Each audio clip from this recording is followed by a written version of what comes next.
Tapi di sebelah sana ada dia lihat seorang bapak dengan 2 anak perempuan yang kecil. Semenjak terjadi turbulensi, goncangan yang kuat, kedua orang anak ini begini. Mereka tutup mata, terus goyang-goyang badan, lalu keluar senandung dari mulut mereka. Mereka menikmati turbulensi itu. Lalu hamba Tuhan ini bilang, kok bisa dia ya? Kenapa kira-kira? Karena mereka menggeledek bapak mereka. Mereka percaya kepada bapak mereka. Mereka tidak terpengaruh kepada turbulensi. Malah ketika turbulensinya udah padam, sudah tenang lagi pesawatnya, malah kedua anak cewek ini bilang begini, kenapa berhenti ya?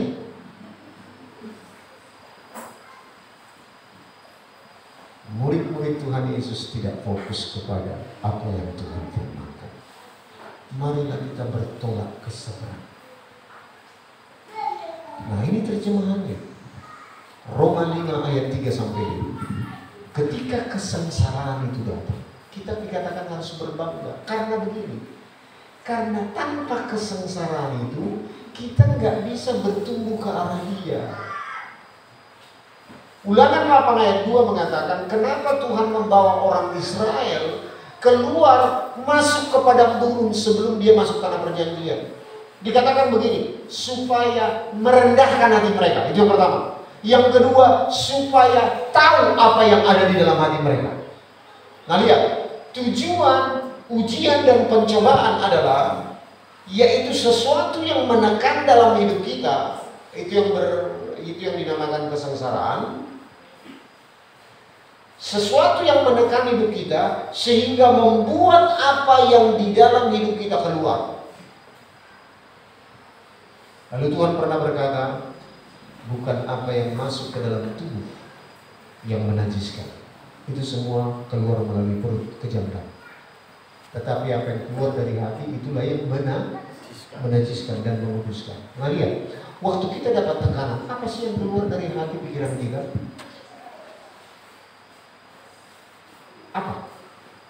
Apa yang keluar dari hati pikiran kita?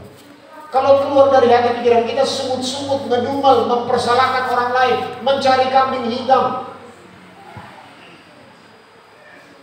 itu menandakan itulah yang ada di dalam hati kita. Jadi kesengsaraan itu menunjukkan apa yang di dalam hati kita, sehingga kita perlu perbaiki.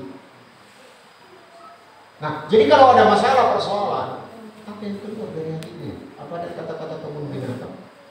Apa ada kata bersungut-sungut? Lalu bernegosiasilah dengan Tuhan. Tuhan, apa yang perlu kuubah dalam hidupku supaya aku menjadi semakin serupa dan segambar dengan Engkau? Inilah pertanyaan yang paling Tuhan sukai dari kehidupan kita, yaitu menghadapi kesengsaraan, tekanan, persoalan, ujian.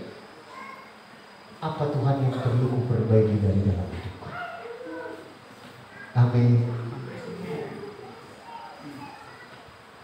Jadi kesengsaraan itu sifatnya dari luar, bukan pernah dari dalam. Dari luar, betul?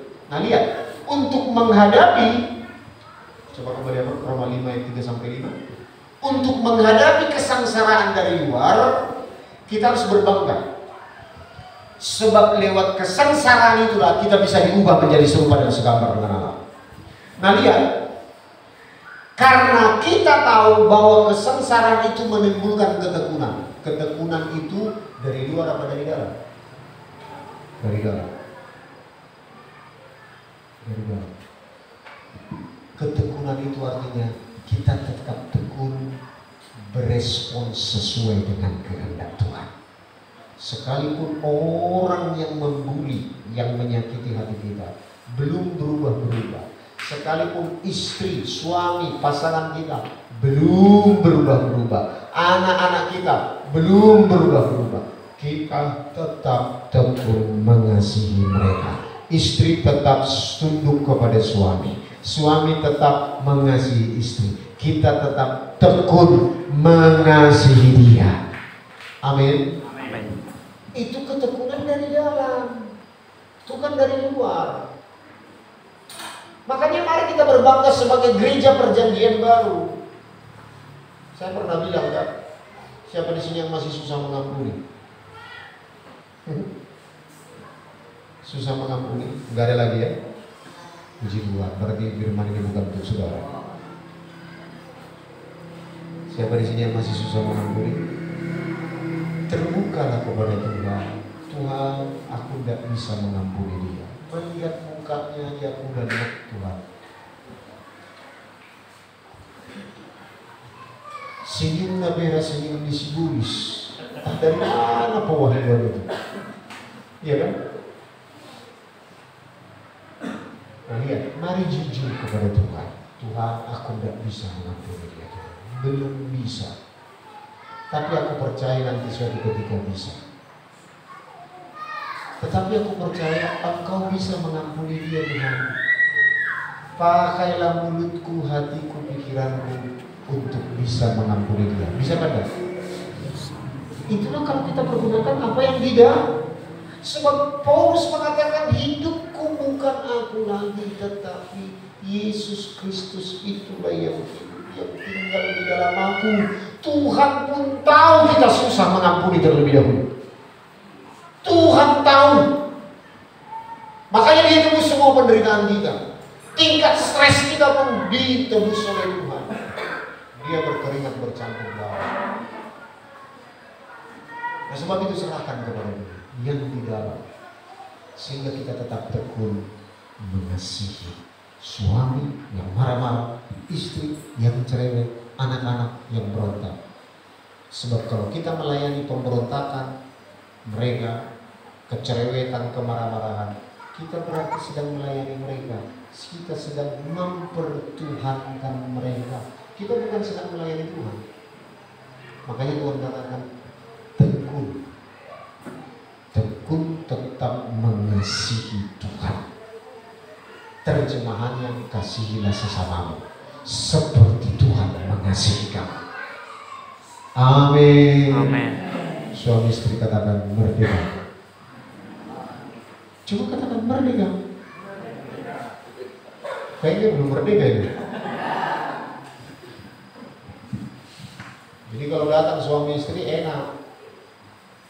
Tapi kalau suami aja datang, istri aja, oh enak kali dia nggak dengar firman Tuhan ini. Harusnya ini tepat bagi pasangan. Oh enggak, itu tepat bagimu. Amin. Amin. Ketika kita menanggung pertobatan, kita pun akan menuai pertobatan. Nah, lihat, ketekunan itu dikatakan menimbulkan tahan uji. Tahan uji itu apa? Itulah yang disebut karakter ilahi. Supaya kita bisa sabar, Tuhan akan kirimkan orang-orang yang membuat kita tidak sabar. Sekalipun Bapak Ibu sabar, sekalipun Bapak Ibu sabar menurut kita, tetapi menurut Tuhan belum tentu. Belum tentu. Karena apa? Karena belum ada kesempatan untuk tidak sabar. Tuhan akan izinkan orang-orang yang membuat kita tidak sabar. Sabar itu di dalam atau di luar? Di dalam. Sama seperti kasih yang dicurahkan di dalam hati kita oleh Roh Kudus. Di dalam. Kasih, sabar, kerendahan hati, pengendalian diri itu di dalam. Itu bukan terpengaruh dari luar. Kasih itu di dalam, kita harus mengambil keputusan. Tuhan akan sengaja mengirimkan orang-orang membuat kita tidak sabar, lalu kita dengan sengaja untuk mengambil keputusan supaya kita sabar. Saya ulang ya. Akan datang aniaya karena firman itu. Firman Tuhan mengatakan kita, kamu sabar. Apakah otomatis kita sabar? Tidak. Akan datang aniaya karena firman itu.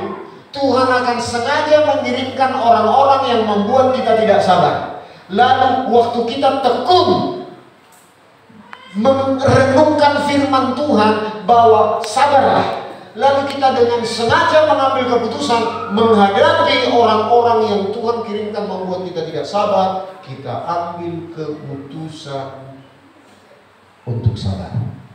Dari situlah muncul tahan uji karakter Kristus. Bisa nggak satu kali menjadi sabar? Tidak bisa. Bisa nggak satu kali bisa menjadi mengasihi dari membenci? Bisa. Sesuatu yang dari dalam supaya kita bisa nikmati di luar, di dalam jiwa, pikiran, perasaan, kehendak kita, di dalam tubuh kita. Itu perlu waktu 70-80 tahun. Yang sepakat boleh katakan amin. Amin. Itulah hidup yang kekal. Itulah gaya hidup yang membawa kita sampai kepada kekekalan. Di depan tahta pengadilan Kristus, Mammon yang tidak jujur itu tidak bisa membela kita. Mammon yang tidak jujur itu hanya bisa membela kita di depan hakim yang bisa disogok di dunia ini. Tetapi di tahta pengadilan Kristus tidak bisa disogok dengan hakim, dengan Mammon. Makanya disebut Mammon yang tidak jujur.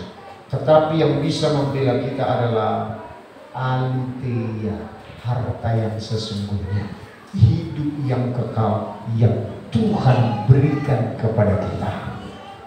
Sebab itu mari kita lihat terakhir Kolose 1 ayat 15 sampai 19. Terakhir ya. Wah, udah mau jam 11. Ayo kita baca. Siapa sih Tuhan Yesus itu? Hidupnya bagaimana sih? Kenapa kita harus hidup untuk Tuhan? Kita baca ayat 15 sampai 19. Ini judulnya keutamaan Kristus. Kita baca. Ia adalah gambar Allah yang tidak kelihatan, yang sulung, lebih utama dari segala yang diciptakan, karena di dalam Dialah telah diciptakan segala sesuatu yang ada di surga dan yang ada di bumi, yang kelihatan dan yang tidak kelihatan, baik singgasana maupun kerajaan, baik pemerintah maupun penguasa. Segala sesuatu diciptakan oleh Dia dan untuk Dia. Ia ada terlebih dahulu dari segala sesuatu, dan segala sesuatu ada di dalam Dia. Ialah kepala tubuh, yaitu jemaat. Ialah yang sulung yang pertama bangkit dari antara orang mati, sehingga Ia yang lebih utama dalam segala sesuatu. Karena seluruh kepenuhan Allah berkenan di dalam Dia. Pertanyaannya, siapakah Yesus itu? Segala sesuatu ada di dalam Dia, termasuk yang dicari oleh manusia duniawi, harta, tahta, jabatan, ada di dalam Dia. Cuma caranya cara yang benar. Amin. Amin. Tuhan butuh persembahan apa enggak? Tuhan butuh makan apa enggak? Tuhan gak butuh persembahan, Tuhan gak butuh makan untuk hidup. Tuhan menjual satu planet aja gak ada yang bisa orang kaya di dunia ini yang bisa belinya. Padahal ada miliaran triliunan planet diciptakan. Betul gak orang kaya? Tuhan gak butuh uang, tapi pekerjaan Tuhanlah yang butuh uang. Amin. Dan kita memberi bukan supaya untuk diberi. Kita memberi karena kita sudah diberi, yaitu lewat hidup anaknya yang tinggal di dalam kita. Amin. Amin. Jadi kalau kita menyadari ini, kita nggak bakalan pelit-pelit. Nanti sesi berikutnya,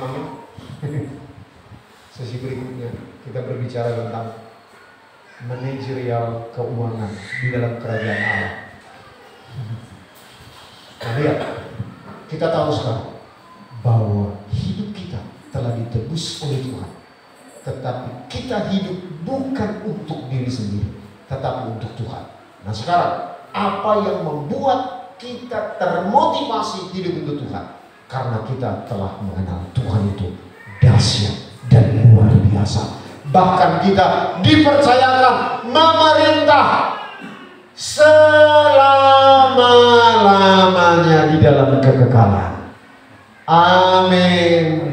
Mari kita bangkit dulu.